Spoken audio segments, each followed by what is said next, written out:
What's happening, friends? It is Cooper, another episode of the Welcome to Cooperville podcast about to head your way. It is proudly brought to you by my friends over at Midwest Meals. You want to get to eating clean and quick and convenient and no cleanup. The list of reasons to jump on with Midwest Meals is pretty much endless. And maybe it's just a portion of your diet. Maybe it's just like something to take to lunch. You can pop in the microwave at the office and put the good food in you. We're talking things like lean turkey tacos, buffalo chicken mac and cheese. Last night we had jerk chicken and brown rice with quinoa. It's delicious. It's simple. The macros are right on there. And the results when it comes to the dieting, pretty staggering. Seriously, just do yourself a favor. Go to MidwestMeals.com. Check out their rotating 13 meal choices that they have. They got build-a-meal things. They got protein by the pound, depending on what your goals are. They got a macro calculator in there to find out where you want to be. And don't forget, when you're checking out, use the promo code Cooper and get 10% off your first order. It's that simple at Midwest Meals and MidwestMeals.com. Hashtag MidwestFitFam. The podcast is also brought to you by Ball Wash. Yeah, I said Ball Wash. From my friends over at Ballsy, proud new sponsors of the Welcome to Cooperville podcast. You want to keep the boys clean, guys. Nobody's going to thank you more than your lady or your guy or yourself. These are personal care products as awesome as you are. Bold, never boring, unique formulations, no BS ingredients, the good stuff for your fun stuff. And we got a deal for you. Head to ballscribe.com. That's BALLSCRIBE.com. Check out their products, check out their line, and use the promo code Cooper for 15% off your purchase at ballscribe.com. For my friends at Ballsy, it's Ball Wash. Hashtag live life balls out. We are brought to you by Violent Gentlemen Hockey Club. Get your gear. Cold weather gear, they got it. Hoodies for days. And hoodies with the attitude that you want to present in public anyway. Tell people how you really feel about hockey and life. Violent Gentlemen Hockey Club online at violentgentlemen.com. Use the promo code Cooperville15 and you get 15% off your first order. And Monster Energy, proud sponsors of the Welcome to Cooperville podcast. We are doing this crazy workout stuff even during the fall months when everybody else is taking a break. And it seems like the weather can maybe deter you from wanting to get outside, go for a run, do some stuff. But Monster Energy, Monster Hydro, Muscle Monster, all that stuff in our repertoire definitely gives us the extra kick to get outside and get after it. Look for Monster Hydro at your favorite convenience store or grocer. Hashtag Monster Podcasts. This was a great conversation. My friend Matt Daniels from the band Shallow Side is not just a fantastic, energetic bass player in a fantastic band. He is also a trainer, a coach, and is preparing himself to compete in physique for bodybuilding. So cool stuff going on with Matt Daniels. Great conversation on the Welcome to Cooperville podcast. It starts right now. Welcome to Cooperville. The Welcome to Cooperville podcast. On demand anywhere quality podcasts are available. And some places where cheap podcasts are available. At the local gas station has some. Subscribe, get updates, feel better about your life. Welcome to Cooperville.com. Check.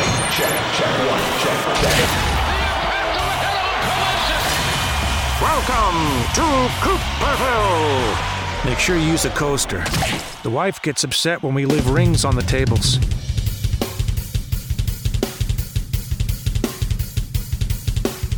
Well, when he's not pounding the shit out of a bass guitar, he's working his ass out. He is inspiring people. He's motivating people. He's in the midst of training. The question is, does the man ever sleep? Matt Daniels, Shallow Side, joins me on the podcast. How you doing, bud? Good, man. Great. Thanks for having me. It's a pleasure to be here. Yeah. Do you sleep? What's your sleep pattern like? I try. So I get like I'm getting like 4 or 5 hours a night. It's recommended for bodybuilders to sleep quite a bit, but with like work and touring and all that, like I do as much as I can. But yeah, so I get around 4 to 5 a night. That's I'm on the same thing, for a different reason. I'm trying to incorporate more hours into my day to accomplish more things, which is similar to what you're doing because you have the laundry list of things that you're getting after right now. But it takes a while when your body starts to adjust to that amount of sleep. Like it's weird. Like you think you're always tired, but I've had nights. Depending on what my workout regimen is in the morning, how intense it is, if I'm doing 10 miles and lifting, if I'm just running, whatever that happens to be, there's times where that, 10 o'clock hits and it's done. But there's time when it's like, man, it's 11. I really should get to sleep because now we're down to 3 hours. But your body adjusts. The body is an amazing thing when it gets into a pattern. Oh, absolutely. Yeah. It's a crazy complex machine for sure.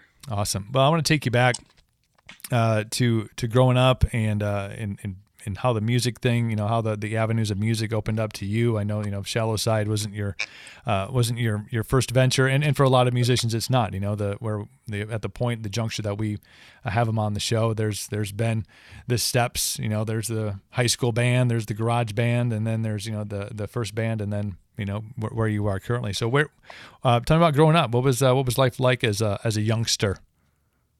So I was always into sports. I've been an athlete like all my life. And then I juggled that into music as well. At a very young age, or I think I want to say it was around fourth grade, I got my first guitar, and like immediately from the get-go was like obsessed, like I was in my room playing for 6 hours a day, really. I didn't know theory. It was just kind of learning how to play, through myself and, watching other people and my idols and stuff like that.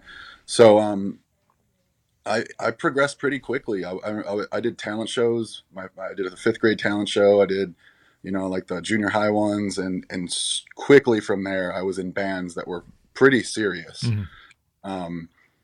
I want to say I was a sophomore in high school when I'm not sure if you're familiar with the band, but they've toured with Tremonti, Man the Mighty. They're actually from my neighborhood. Yep. And we had opened for them when I was like a sophomore in high school. So we were playing, shows and really getting in the industry pretty early on.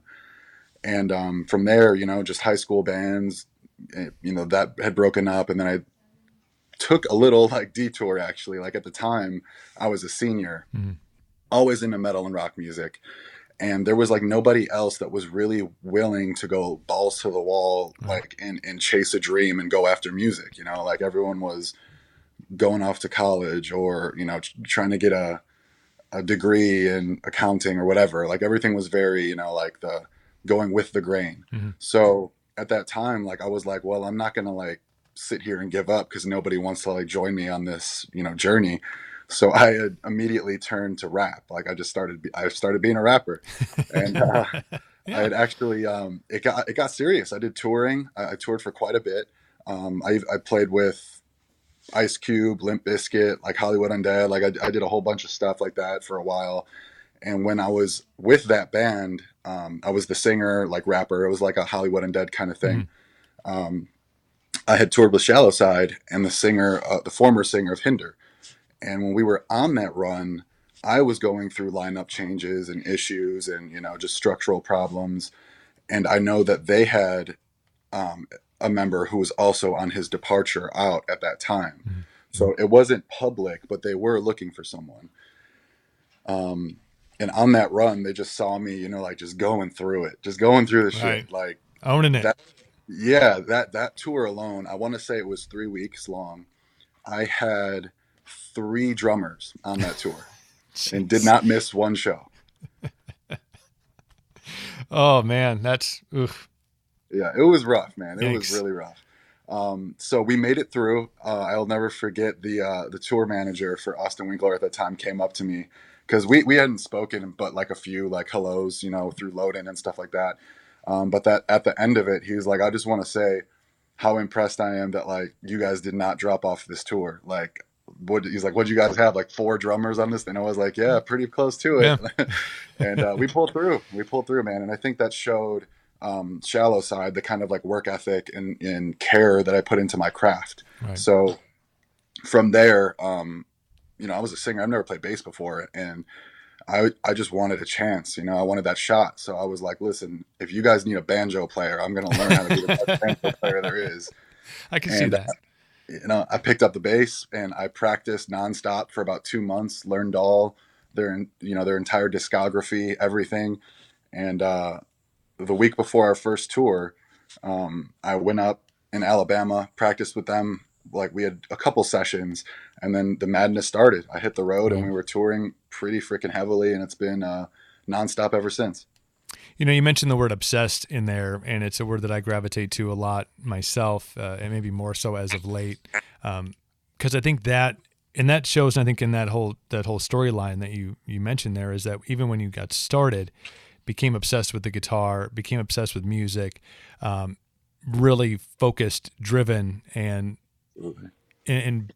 that's where I think you get to that point where you mentioned in, your senior year of high school, when you do have this like raw, unbridled passion and drive to do something, and everybody else is taking that pill, that dose of reality, like, yeah, well, here's what I need to do first. I better go get my 4-year because, and then maybe after that, or maybe as part of this, we can do some touring, but I want to make sure I have plan B all set. And that is, if you're too obsessed with plan A, you don't need a plan B, because that's the only thing you focus on. And it seems like in all aspects, and we'll get into more of the health and fitness stuff, but you did mention being an athlete from a very young age and playing sports. So they're really kind of a constant motor that keeps on going. But you, when you find something and you are able to adjust, you go through the challenges of, shit, we don't have a drummer tonight. Well, we're going to figure it out. And you're just solely focused on, at that moment, I need to figure this out, and I'm obsessed with how I'm going to get the answer to this. Here's an opportunity, with Shallow Side. I've never picked up a bass guitar in your life before. All right, fuck it, I'm just going to learn how to do it. It's that obsession. Do you find that you have that in pretty much all aspects of your life, when you go like, I'm going to do this, and there's nothing really standing in your way of accomplishing that goal, or striving towards it? Yeah, I really do, and I don't think by any means it's unhealthy. Like, I'm very conscious about how I treat my body and my mind, but at the same time, there is like a juggernaut force like that. I feel, if there's something that somebody says that I can't do, and I have a desire to actually do it, there's nothing in this world that's going to stop me from doing it. Whether it's I need to learn, I need to, physically be capable of doing something. There's just, if you set your mind to something and you don't give up, eventually you're going to get it. That's just, the bottom line. And that's why with my company, when I had started it, the motto, or like the mantra, is, if you believe, you can achieve. And a lot of times that self-creeping doubt is your biggest enemy. It's not, people on the exterior telling you can't do something. It's when you start telling yourself you can't do something. Right. And that's the true danger right there. So, I've always had that in everything. I'm a very passionate and driven person, whether it be relationships, friendships, my career, or even just hobbies. So, yeah. Yeah. There's in my growth period, which has happened much later in life, I think I always had a knack for being in a comfort zone. Like, even when I did radio for 20 years, and that no matter what kind of chaos and bullshit was going on outside of that was my, like, everything's cool because I got this one thing.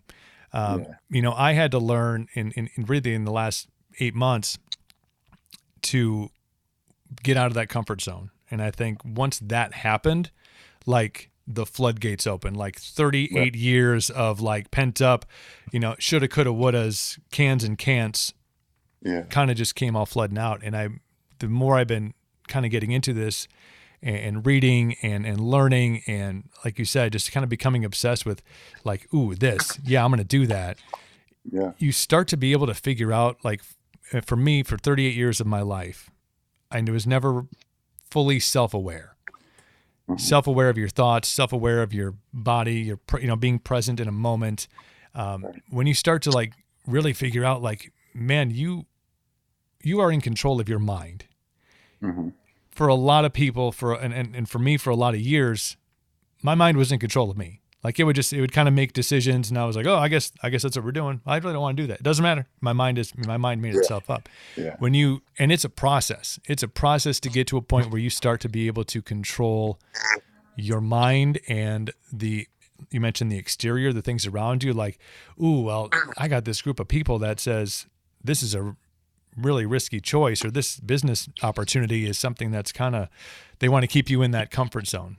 Right. And as soon as you can start to control your thoughts and be like, no, I'm good, I got this. There's not many, barricades that can get in your way. I reminisce to the Kool-Aid man busting through a wall somewhere like, oh yeah, here I come. Absolutely, man. That's very true. Yeah. The mind control is an amazing thing. Now you have not just obviously the rigorous tolls of being a part of an active band who gets out and gets it done. Not only goes out and gets it done, but you're not on stage just standing there slapping bass, man. That is a 90-minute cardio session right there. We get into it, man. It's fun. I love it. Awesome. I think all the guys do. I mean, everybody, on that in shallow side, that's a moving entity at all points of a show. So you have that as part of the arsenal. You have, obviously, you're super duper into fitness. You have the company, health, what you're putting in your body, all that stuff. Where does the energy come from? Where do you, because you can look over the course of a day or a week, or if you're in the middle of a tour schedule and maybe you're doing like a 3-week or a 6-week run, and you go, man, I got to put in so much extra effort to eat right on the road, to, minimally partake in the offers of the road that are constantly out there. I think I made that PG enough, or put that under a guise of so many different things.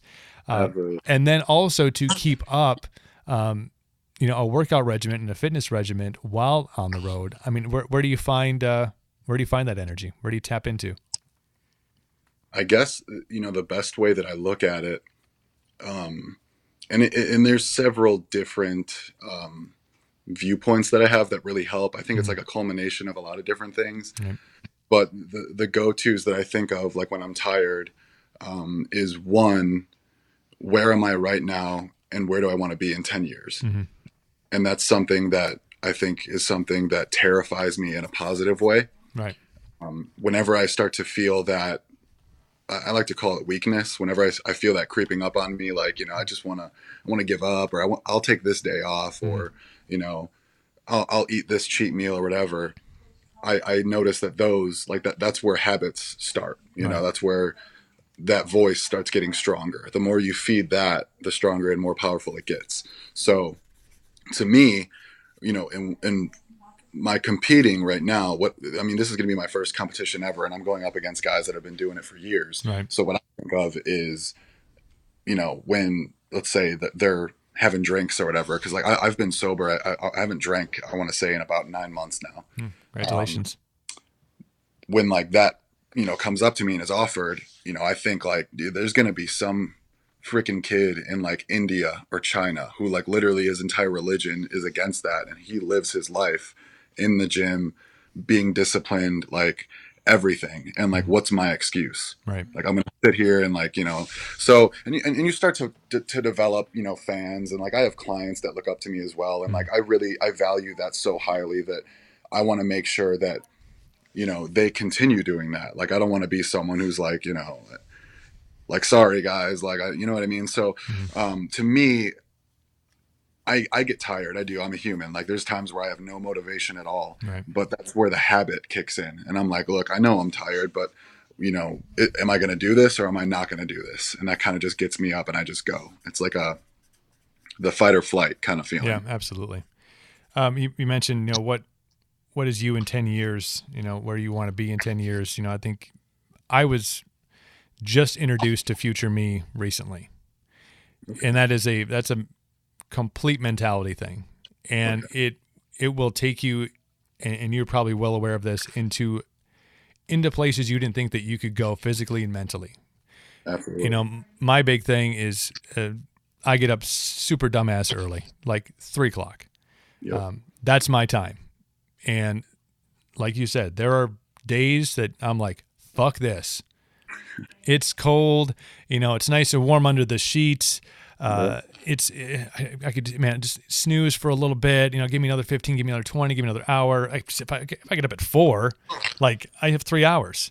What that, to help me develop is my 95% rule, which is 95% of your brain doesn't want to get out of bed. Mm-hmm. It wants to stay there. 95% of you wants to eat like shit. 95% of your body wants to do things that are not strenuous. There's that 5% when you dig down and you find it and you go, 5, 4, 3, 2, 1, I'm up. Yep. Okay, I'm going to start going through the motions. But the future you thing, I recently fell into and really started. And when you get to those moments in a workout, when you're trying to focus on a project, and you start getting distracted about things, and you're typing something up, or you're watching a PowerPoint, or you're reading a book or listening to an audiobook, and you start to drift, and you're like, oh, it's over there. You start thinking about, you bring yourself back into the moment, and you go, in 5 years, what does future you want you to do right now? Future you goes, fucking run, go out and finish this, because in 5 years, in 10 years, I'm going to be reaping the benefits of what you do right now. It's a weird, like, you're talking to, it's a Back to the Future. You came back and you're talking to yourself, and you're like, dude, like, if you would just fucking do this, you are going to be in such a better place in 5 years. Imagine yourself not having, the stress of being overweight, or not being healthy, or having, some sort of medical condition because you didn't do this. Now, obviously, I think you're a prime example, and maybe I'm getting there too. Yeah, we kind of maybe go a little extreme on it. We're not like, we're not the 3 days a week thing. I don't think that's in our wheelhouse. But when you start talking to future you, and you go, damn, if I just get through this last mile, or if I finish this PowerPoint, or finish this YouTube video where I'm trying to learn something, and now I have that knowledge, and tomorrow, the next day, I put that to use, and it opens this door, and all of a sudden 5 years from now, me goes, thank you, I really appreciate you did that, because now we're here at this level, and if you wouldn't have done it, we'd have still been 2 steps behind. So in starting to talk to future you, which people sometimes say is crazy, my wife, love you. It really can be a self-motivator, and it all goes back to that mind control and being self-aware. Absolutely, man, 100%. When you meal prep, and fucking kudos to you, man, because you mentioned competition. For those who don't know, Matt's training to do some physique stuff. He's going to be in a competition coming up in early 2020. That is a rigorous. I mean, there are people that's what they're doing.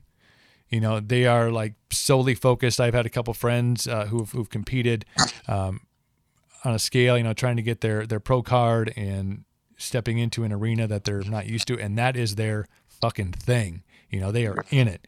You have many other things going on, and meal prep really has to be a process. It's not just you go into the kitchen and you cook up a bunch of chicken, or you cook up a bunch of ground turkey, or lean protein. It has to be like almost formulated, because you need a certain caloric intake, and you need your macros to be on point for stuff. But you also have a crazy ass schedule. I know you guys are going on a couple week run here in a little bit. Going to be up in the great state of Wisconsin in November.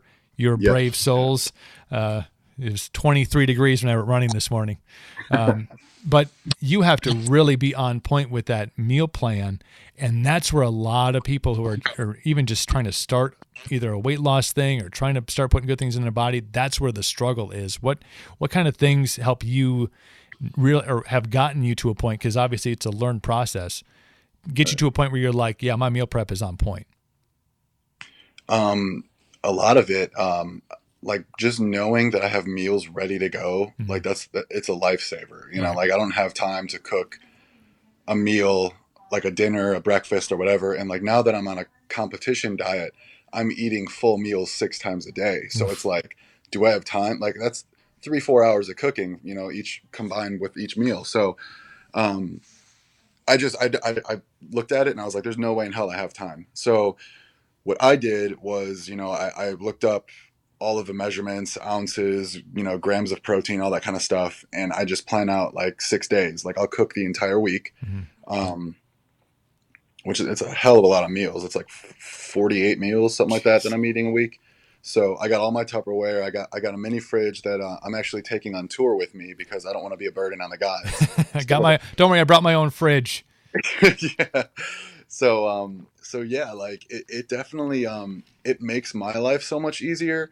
And that's the thing I preach. And like the misconception about fitness and being healthy is that you have to have all of this time and spend 3-4 hours in the gym and, like only do that. And then, Right. the same excuse I hear every day is I have kids, I have a job, and then I have extracurriculars for my kids after. And the one thing that I hope to show and lead by example is like I'm as well, like every hour of the day, like I'm doing something. Mm-hmm. So like, it's just about what matters more to you. I forgot who said this, but there was a quote that really stuck with me. And it was, if you don't make time for your health, your body's going to make time for sickness. Mm-hmm. Yeah, spot on. And that's so powerful because, I mean, you can tell yourself every day, like, well, like, I'm not going to eat healthy today because I got to get the kids here, or I got to, put in overtime. But like, eventually you're going to get sick and you're not going to be able to work. You're not going to be there for your kids. It's a vicious cycle. We only get one body. So it's really important to make sure that you give it the care and like the nutrients it needs to function at a high level. And then you'll start to actually notice you have more energy. You can wake up earlier. Your stamina is longer, and you're just more mentally focused. So like all of these things that used to be so busy, you're just knocking them out left and right. And it's just a mentality thing. Like, I don't view being fit, like that fit lifestyle, as just looking good. I view it as more of a mental conditioning for life. Yeah, 100% agree. I think that when you start to feel better health-wise, when you are putting the proper nutrients into your body, you feel better. When you work out and at whatever fitness level you're at or want to get to, everything else seems to kind of take that step with you. You start eating right and your clothes start fitting a little bit better. Maybe you gain a little bit of confidence, and maybe that leads you to be able to, if you're single, have a conversation with somebody who you're interested in, or if you're, don't like standing up in front of the boardroom if you're into business, because it is a self-confidence thing. Well, man, I got through this workout today, and I ate a really good breakfast. Now I'm putting the right things into my body, which is another thing that is so lost on people, is what you put in is what you're going to get out. If you're not feeding your body, if you are feeding it crap, and if you're doing that, you can't question why I feel this way, my attitude is this way, my motivation is this way, because it's all connected. If you're putting in the good stuff, you're going to get good stuff out. If you're putting in crap, expect that in return. Exactly. But you start putting all these elements in, and a lot of people don't want to. They see a guy like you on Instagram or on Facebook, lean and fit and getting cut, and then adding on the band stuff on top of it. I think, God, I can't do that. Nobody's fucking asking to go and be Matt Daniels tomorrow. Exactly. You got to find a place to start. And if that's just with meals and maybe a walking turns into running, or whatever it is that you want to do. But you start putting those fitness and health things into it. Mentally, it starts to change you. You gain that confidence, you gain that drive, you gain that energy, and everything else in your life. You want to run around with the kids in the backyard for longer than 5 minutes. All of a sudden, that becomes a little easier. Hey, I'm going on that. Kids in Boy Scouts. He's going on this hike. He's going and doing this. If I can't go with, you start the process, and next thing you know, you can do it. It's an amazing thing. And we mentioned, kind of what people want out of life and the excuses that sometimes come up. I have kids. I don't have the time to, make chicken every night and, throw it on the grill. If you start prioritizing your life, and again, a lot of this stuff has been a part of my life in an offshoot kind of way, but when you start like legit prioritizing what is important to me, right? And if health isn't on that list, then you'll always have an excuse for it. But if you look at your list of priorities, everything that's on there is related to your health, is related to you not being sick, like you mentioned, to you being alive. Really important to get those priorities is not being dead. It's pretty much a number one with an asterisk. So you start to just kind of, when you realize like, oh shit, this is all interconnected. Like all of my priorities in life, my goals as far as, how I look, how I feel, business, money, future success, all interconnected. And when your mind starts getting behind you and you start pushing yourself through things that you didn't think that you could do, it is amazing. We talked about the Kool-Aid man. You start getting that confidence, nothing's going to stop you. It's amazing. Exactly. And it's incredible. Like the changes that you see, and I'm not talking about physically, Mm-hmm. like you were saying, you know, your confidence can go up, Mm-hmm. and like people don't realize like the ripples of the decisions we make that can affect people around us, you know, and that's including your family, your job, you know, like if you get that confidence boost, let's say you're in that board meeting and like you normally don't talk, but for whatever reason that one day you get up and say something and it hit a note with, you know, your manager, your whoever, and like that single decision could have, you know, put you in line for a promotion or an opportunity, you know, like anything. And then the same thing, maybe you got more energy for your kids, you know, to play catch in the backyard or to give them more attention or be there for them. And automatically, you know, they're kids, like they resonate everything that you give them. So like if you're putting in more to them, like you're enriching their lives. And that's so important because too often, like we do get caught up in the busy lifestyle and, you know, sometimes lose track of what our priorities are. Right. So if you're able to kind of hone in on what matters most to you and focus on that, the small changes, you know, become big changes. And, you know, a year later, you're looking at it and you're like, wow, I did not realize, but everything looking in hindsight is different, so much better now. Yeah. So, and kids, hey, I'll be the first to admit, kids are, burden is a bad word to use. I know I'm not going to win my Parent of the Year trophy, but there is that level of, it's really easy to use them as a reason that you can't do something. I got my kids. But what you also want to really start to take into consideration is that it doesn't even matter what age they're at, they are a sponge and they are just absorbing what's around them, you know, and that can go into the teen years. That can even go into early 20s. They are their, you know, kind of the results of their environment, what they see, what they interpret. And that was one thing, you know, my wife and I have always been active as far as fitness goes. We've always tried to make that a part of our repertoire, but I mean, it's kind of gone next level as of recently, but we've always wanted to instill in our son, and whether or not at this point at 9 years old, he really grasps the concept. I think it may be so habitual for him. Like, well, yeah, you know, dad gets up early and works out and mom, you know, works out in the afternoon. They're always after it. But when you look at it from somebody else's perspective, where you have parents that don't have that as part of their lifestyle, you know, kids they're kind of going to pick up on that. Like, oh, I guess even if they're active kids, even if they're into sports, if they're playing football, you know, maybe they're doing 3 sports a year, they're after it. You know, eventually what they see is, okay, in the future, when I get to the age where I'm a parent, I get to take the foot off the gas. I get to kind of chill. My job becomes, you know, oversight of what my kid wants to do. yeah. And, you know, then I get to get up and go to my job that I may or may not like doing. And I get to come home. I get to go to practice and I get to pick my kids up. And I think when you start saying that stuff out loud, you're like, damn, that's what adulting is all about, is I get to just be miserable, you know, all the time. So I think setting that example for your kids, that being healthy and how you eat and whatever exercise you can get into your life. And it doesn't have to be, you know, hitting the gym on the 7. It could be, hey, after dinner we go for a walk, or after, you know, we go out in the backyard and we do things and we're active as a family. They start seeing that, and that becomes like, okay, when I get to be an adult, somehow, some way in the course of my day or my life, being active needs to fit into that.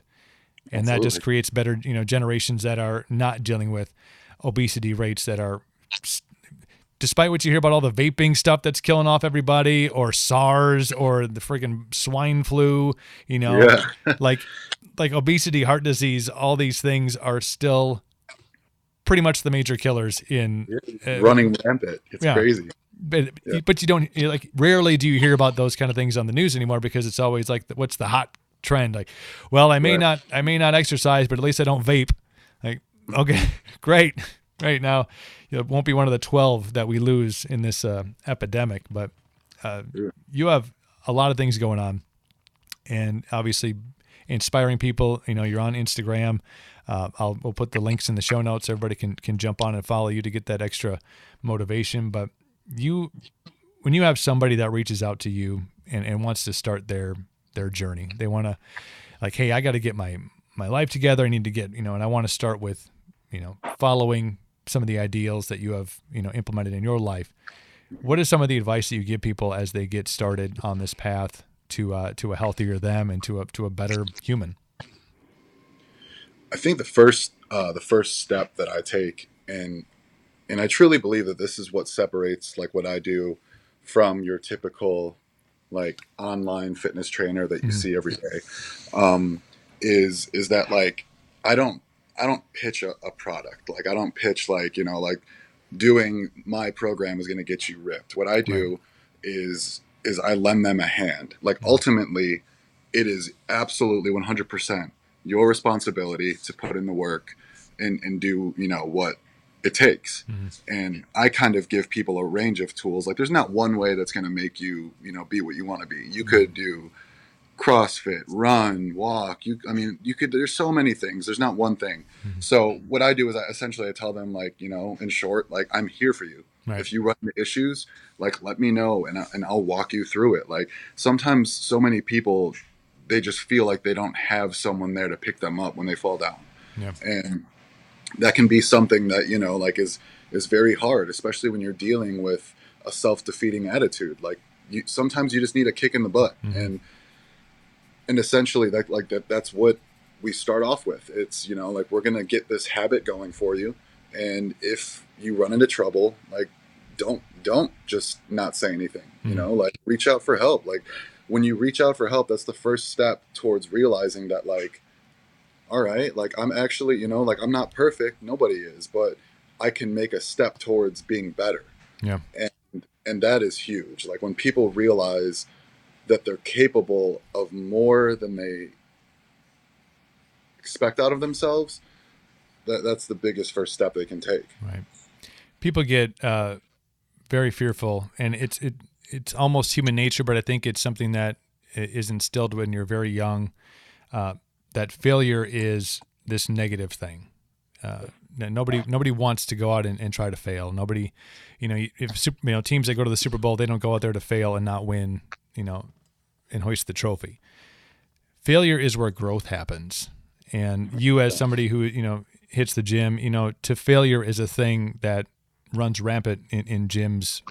If people who are trying to put weight on or trying to become super extremely fit, is you want to get to the point where you can't do it. When you fail at that last rep, that's when the growth happens. And that is, you take that into any other element really of life. You fail at something, you're going after a fitness program, you're going after this business adventure, you're trying something new. Obviously, you don't set out with failure in mind, but when you do fail, failure happens. And what you do from that moment is you just take from, okay, why did I fail? In the gym, obviously, it's because that your goal was to get to a point where you couldn't, your muscles could not lift that final rep anymore, because that's where growth happens. If you're in a situation where we're trying to go for, a business deal and it didn't happen, and you go, okay, where did I go wrong? Okay, well, they didn't like how my presentation was, or my PowerPoint was off, or whatever it happens to be. And you go, okay, well, now I'm going to keep going. And now I know I've learned something from that failure. There's people who get to that failure wall, and especially early on in a fitness program or venturing off into a business or entrepreneurship, where you hit that first failure and you're like, fuck it, I'm done. No, this isn't for me, because I can't walk into a gym and outmax, Matt. I can't do it. That this isn't for me. You have to understand that how goals are set. And then when you do fail, okay, why did I fail? You really have to self-internalize what happened that made that failure happen. Learn from it. The growth happens, and you keep going. And the toughest part is that everybody's scared of failure. And most of that is because of the reflection back on them from others, from the outside.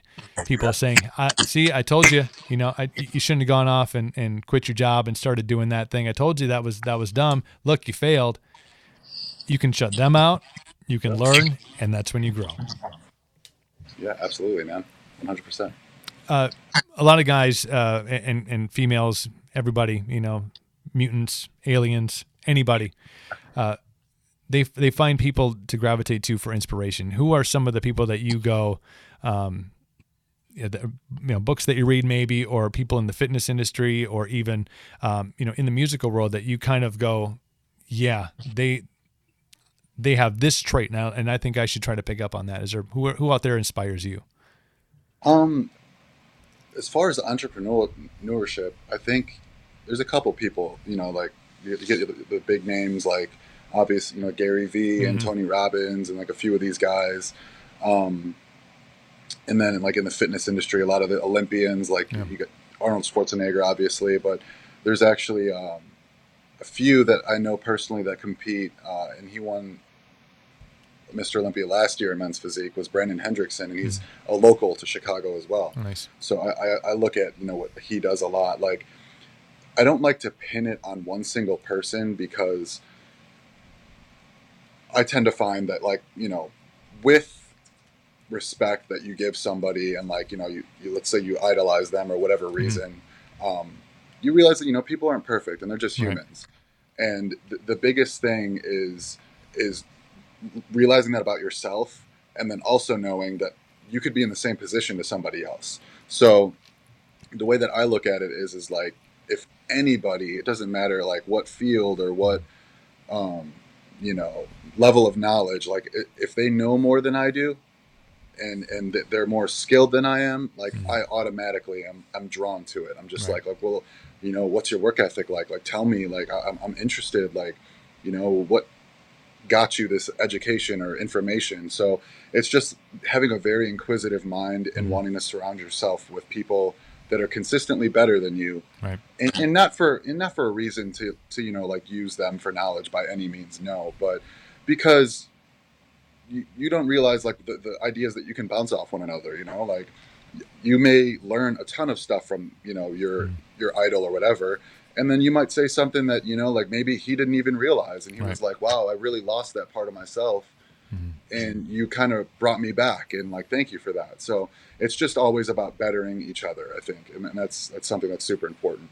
Absolutely. I think there's so many inspirational people out there. And, what I found myself doing kind of along those same lines is you do gravitate towards, a guy like Gary Vee or Tony Robbins. If you're, really Gary could probably motivate anybody to do anything, like get out there and do some push-ups, and you'd be all for it. But you kind of, whatever you're really into, wherever your priorities happen to land, like I want to be this or I want to be that, you start to kind of just take little pieces of knowledge from everybody that you find your path in. And a lot of times those paths, my first, gravitational pull was like randomly towards Gary Vaynerchuk, just because like he popped up in my news feed, and I was like, damn, this guy's like really excited, like super duper excited all the time. So I kind of, fall into the Gary Vee, world, and you get the updates, and even if it's just a little nugget, I mean, the dude's just, owning a bunch of different things, and you kind of take that, and all of a sudden he kind of leads you, for some reason, then you bounce, and that could be the algorithms of social media. All of a sudden you're like, oh, who's this guy? Oh, E.T. Okay, cool. I'm going to listen to him a little bit. And then you start, maybe you gravitate towards like a guy like Joe Rogan, and I listened to Joe Rogan, well before I started my own podcast, but really started to listen to the guests. And all of a sudden I'm starting to not just follow, what Joe Rogan is talking about, but now I got like the David Goggins episode, and I'm like, damn, I should read that book. And then I read that book, and I'm like, damn. And then he's got, Cameron Haynes is on, and I'm like, I don't even fucking hunt, but damn, you start to kind of follow these people who are doing their own thing, and you're just like, oh yeah, I really like this bit of knowledge I take from Gary. I like this I take from Tony Robbins. I like, I like this from Goggins. And then you start to follow these people on social media, you start subscribing to them, and then maybe it all hits at the right moment. You get that, David Goggins has posted a new post on Instagram, and you watch that shit and you're like, I am fucking lazy. I got to go do something because this dude's out just killing it. And all of a sudden you start to kind of create your own you from the knowledge and the inspiration of others that are out there. And Absolutely. You start to kind of pass that along. I've done that, with a lot of the books that I've read as of late, is just like, man, have you read this book? Have you read the Aubrey Marcus book yet? Have you read, this is what you should get into. You should definitely read the Tim S. Grover book. Have you read the Tim S. Grover book? No, I don't think so. Relentless. Dude, Chicago, you got to read that, man. Attack Athletics. You read that and you're like, oh shit. Like you will I love those. You'll be like Kobe in no time, man. Like pain. I don't feel any pain, but you really start to absorb all of this information. And it's not, like you mentioned, about like idolizing somebody or putting them on this pedestal. You're just going, wow, this person has gone this path, and I can take this knowledge and this will help me get through this obstacle and past this failure. And man, the more you can expand that knowledge base and your mind starts to get into a habit where it just kind of does those things. When you go, there's cookie dough in the fridge. As good as that would be right now, Yep. I'm going to have to pass. All of a sudden, David Goggins has posted something new. You're like, fuck, I can't eat cookie dough ever again.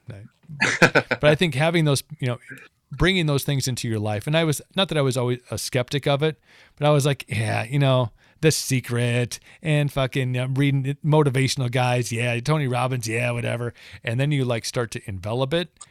And when you take a step back and you analyze the things that have happened in your world since you started following them, and you go, wow, I really approached that situation differently. Like 6 months ago, I never would have gone to that meeting, yet yesterday I was in it.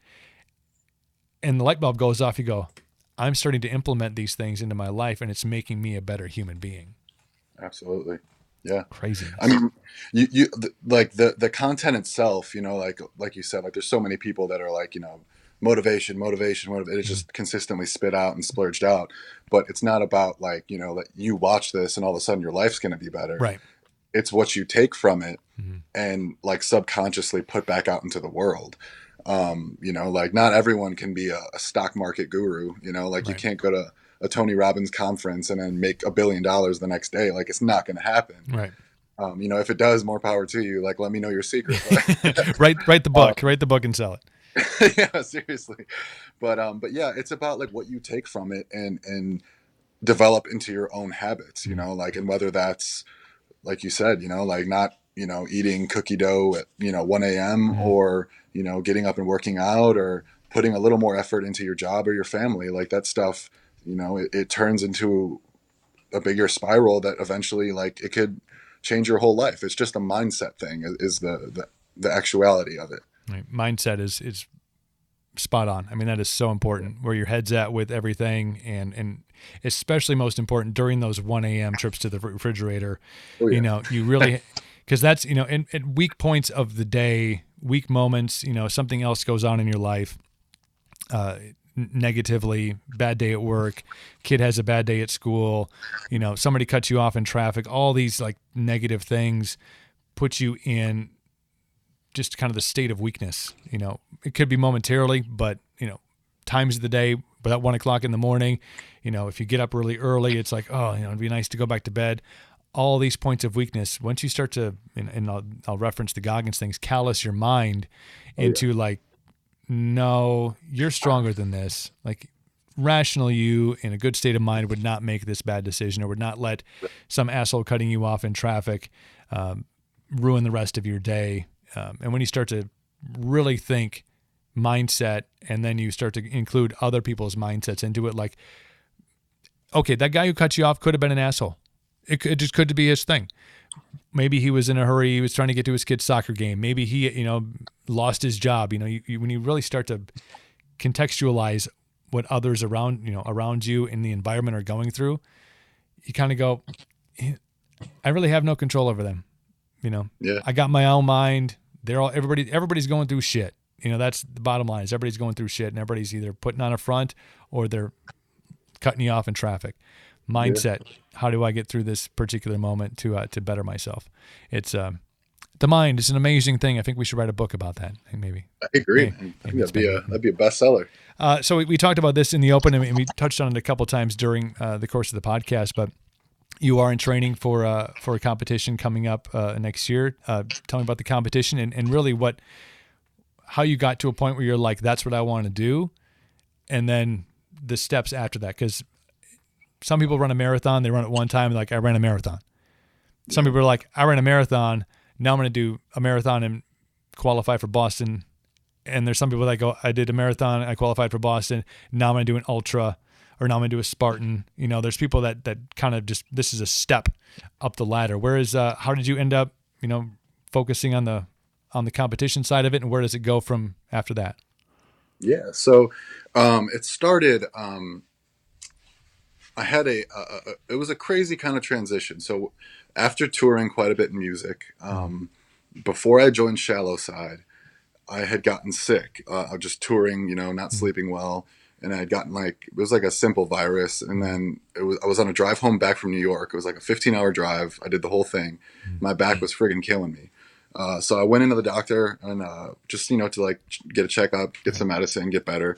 And for whatever reason, they were dead set that I had meningitis. They were like, you have back pain, you're light sensitive, like the whole nine, like you got to go to the hospital. So like, they would not let me leave. They were like, we're going to make you go in an ambulance, or you can get, you know, transported there via your family. So I had to leave my car there. And I went over to the hospital. I was telling the doctor, I was like, meningitis is neck pain. Like it's my lower back. I just drove home from New York. Like I'm sore as hell. And they were like, yeah, but you know, we got this paperwork. We might as well do the test, spinal tap, just to be safe. Fast forward, you know, to the part that, you know, was the big deal. The procedure didn't go as planned. My spinal cord was pretty severely punctured. Oof. So, and I didn't know it at the time. All I knew is once they, like, I'm a pretty, like, I don't want to say bulky guy, but, you know, I'm 6'2". I'm like, right now I'm like, you know, 212, 215. They had to have doctors hold my legs and then lift my armpits so that my spine could separate so they could put the needle in. So like, I'm already like, this is kind of like, this is weird. As soon as they touched my spinal cord, my heart rate on the monitor went from like 115 to like 80 in like the matter of 5 seconds. And I passed out. I woke up and they were like, oh, like you must have just, you know, got scared or whatever, and your blood pressure dropped, so you passed out. And I didn't think of anything of it at the time, but shortly after I'd gotten home that day, I literally couldn't lift my head off the couch. Like I couldn't get to vertical. And as soon as I would lose vision. Like it would go white. I couldn't see. I had a migraine that was like the worst headache I ever had. My senses were gone. And like this lasted for 2 weeks. I couldn't eat. Like it hurt so bad. So went back to the hospital. They'd realized my spinal cord was punctured, the whole nine. They fixed it, patched it up. And from that point on, my lower back was so severely like hurt because my muscles, like, I don't want to say like they atrophied, but like I was laying on a couch for like a good part of a month or two, like just completely immobile. And, I couldn't touch my toes anymore. I couldn't even, sit down like on a wall to where my legs were straight. Like that, my back was so bad. And being like an athlete and a touring musician, I was like, I can't do this. Like, right. I can't live like this. So I put myself through my own like rehab program. Like I couldn't afford, like going to Athletico or whatever and having a doctor do it. So I looked up, different stretches, yoga exercises, different conditioning things. And I stretched every day. And like now I'm actually practicing and trying, but I'm trying to get to do the splits. And like, I can touch my knee to my chin to my knees again. Mm-hmm. And I overcame that portion. And then I started getting involved with fitness when I was on tour with Shallow Side. So I did my own program. I, did the bulking and then the shredding, and I fell in love with it. I love the process. Mm-hmm. I mean, and I think it's crazy to say, but because like the hardest thing you hear about these athletes that compete is how drained you get on the back end of the program. Like when you're show ready, these athletes, like they are so dehydrated. Yep. And they are so starved of like nutrients that their body is literally at like 3% body fat. Mm-hmm. So it's taken to the absolute extreme.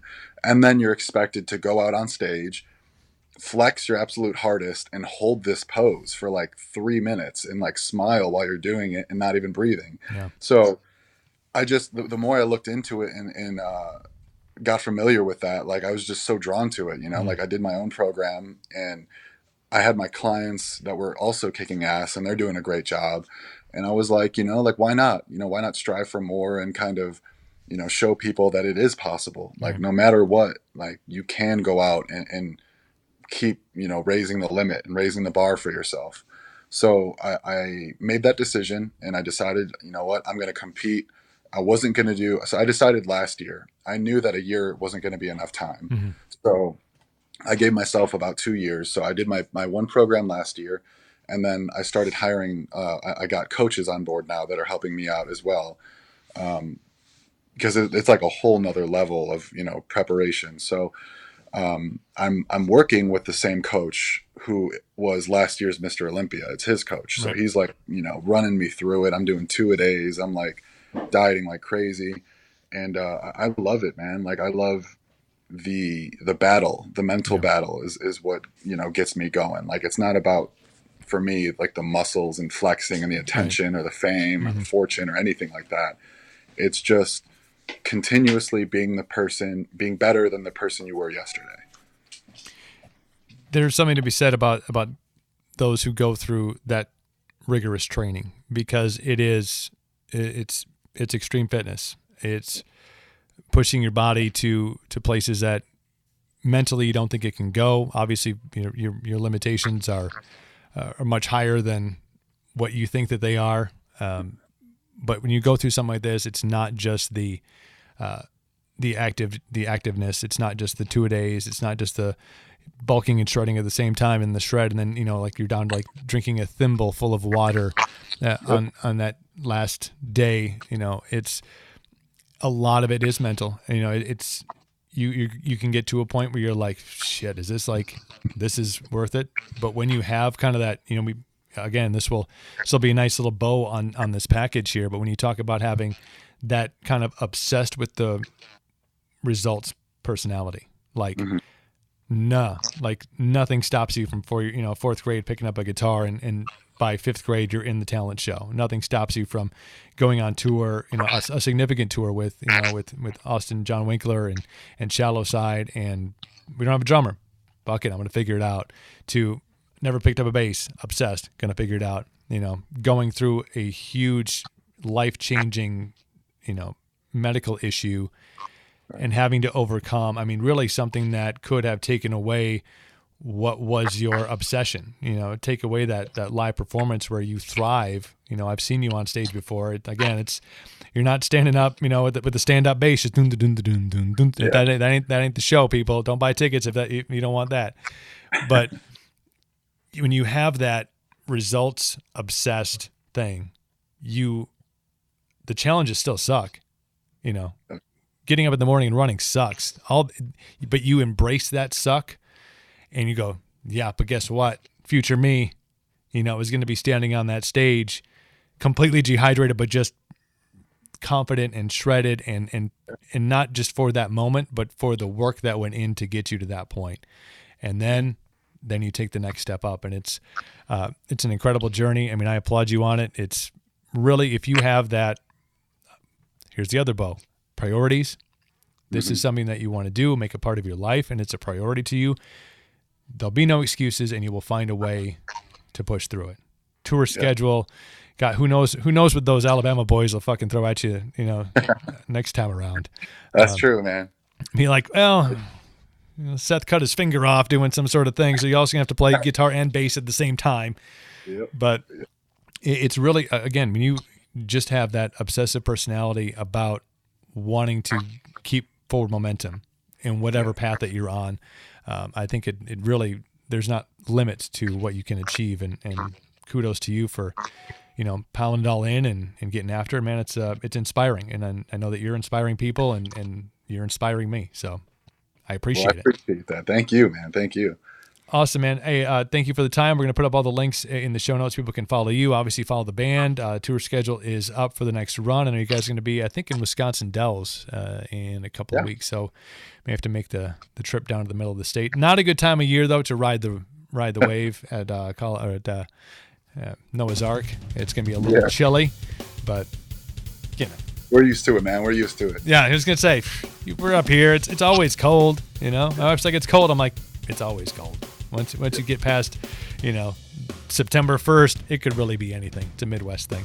You get summer, fall, and winter all on the same day. So. You really can. I think we've had that already. It was like, it was snowing. Is the sun out now? Man, we're going to go outside and do some yard work. Like, what? Yep. Like, and your body has to, like, maybe that's another Midwest thing. Like, your body has to be so, like, prepared for anything at any time. That's so true. Yeah, it really is. It makes us stronger. Matt Daniels, hey, brother, thank you so much for the time, man. I really appreciate it. And let's get you back on sometime when you're up in the neck of the woods. Absolutely, man. Thank you so much for having me, man. I hope you have a good one. That was awesome. Great chat with Matt Daniels of Shallow Side. Make sure you check out the show notes of this episode of the podcast if you're listening on the web format, and click on it and go link up with Matt and, of course, with my boys from Shallow Side. Thank you so much for tuning into the Welcome to Cooperville podcast. As always, you can find us all over social media. Just search Welcome to Cooperville. We're on Facebook. We're on Twitter. We're on the Instagram.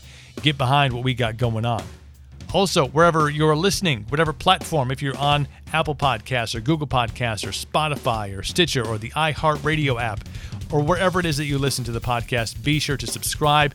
Once you subscribe, every time we drop a new episode, ting, your phone lights up and you can go, oh, good, Cooper's back to lend me some knowledge.